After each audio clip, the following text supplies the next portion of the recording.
জুলাই গণঅভ্যুত্থানে কুষ্টিয়ায় ৬ জনকে হত্যার ঘটনায় মানবতাবিরোধী অপরাধের অভিযোগে সাবেক তথ্যমন্ত্রী ও জাতীয় সমাজতান্ত্রিক দল জাসদ সভাপতি হাসানুল হক ইনুর বিরুদ্ধে প্রথম সাক্ষ্য গ্রহণ আজ। এর আগে গতকাল রোববার প্রসিকিউশনের সূচনা বক্তব্যের মধ্য দিয়ে হাসানুল হক ইনুর বিরুদ্ধে আনুষ্ঠানিকভাবে বিচার শুরু হয়। এদিন মানবতাবিরোধী অপরাধের অভিযোগ গঠনের বিরুদ্ধে ইনুর করা রিভিউ আবেদন খারিজ করে দেন বিচারক মোহাম্মদ মঞ্জুরুল বাসিদ ও বিচারক নূর মোহাম্মদ শাহরিয়ারের সমন্বয়ে গঠিত ট্রাইব্যুনাল ২। গত ২৭ নভেম্বর জুলাই গণঅভ্যুত্থানকে সোকল্ড বলে বিচার শুরুর আদেশের বিরুদ্ধে রিভিউ করেন ইনু। তবে তার এমন মন্তব্যকে রাষ্ট্রদ্রোহিতার শামিল বলে আবেদনটি বাতিল চান প্রসিকিউশন। এর পরিপ্রেক্ষিতে আবেদনটি খারিজ করেন ট্রাইব্যুনাল ২। অঙ্কুর, আজকে আনুষ্ঠানিকভাবে বিচারিক যে কার্যক্রমের যে প্রথম দিনের সাক্ষ্য গ্রহণ সেটা কিন্তু নেবেন আন্তর্জাতিক অপরাধ ট্রাইব্যুনাল ২, অর্থাৎ হাসানুল হক ইনুর বিরুদ্ধে যে মামলা রয়েছে মানবতা বিরোধী অপরাধের মামলা এবং কুষ্টিয়ায় ৬ জনকে হত্যা মামলার আজকে কিন্তু প্রথম সাক্ষ্য গ্রহণের দিন নির্ধারণ করেছে আন্তর্জাতিক অপরাধ ট্রাইব্যুনাল ২ এবং যথাসময়ে ঠিক ১১টা নাগাদই আন্তর্জাতিক অপরাধ ট্রাইব্যুনাল ২ এই সাক্ষ্য গ্রহণ কার্যক্রম শুরু করা হবে।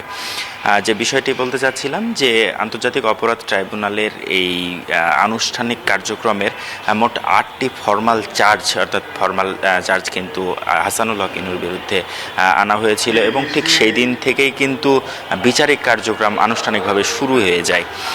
তবে মানবতা বিরোধী অপরাধ, আবার তিনি কিন্তু সো কল্ড জাজমেন্ট, এই ধরনের বিভিন্ন রকম মন্তব্য তিনি করেছেন এবং এই জুলাই অভ্যুত্থানকে তিনি বিভিন্ন রকমভাবে মন্তব্য করে জানিয়েছেন। তো এই বিষয়গুলোকে আদালত অবমাননা সহ বিভিন্ন রকমভাবে দেখছেন প্রসিকিউশন টিম।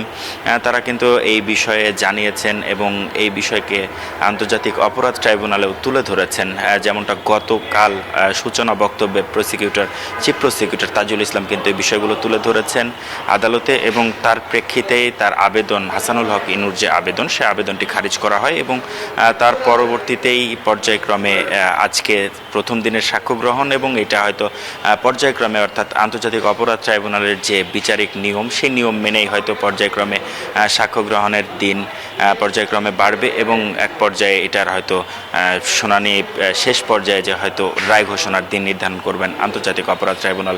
আরেকটি বিষয় যে কিছুক্ষণ আগে হাসানুল হক ইনুকে কিন্তু আন্তর্জাতিক অপরাধ ট্রাইব্যুনালে হাজির করা হয়েছে এবং তাকে এখন বর্তমানে এখানে রাখা হয়েছে এবং ঠিক শুনানি অর্থাৎ সাক্ষ্য গ্রহণের আগ মুহূর্তে তাকে এজলাসে নেওয়া হবে।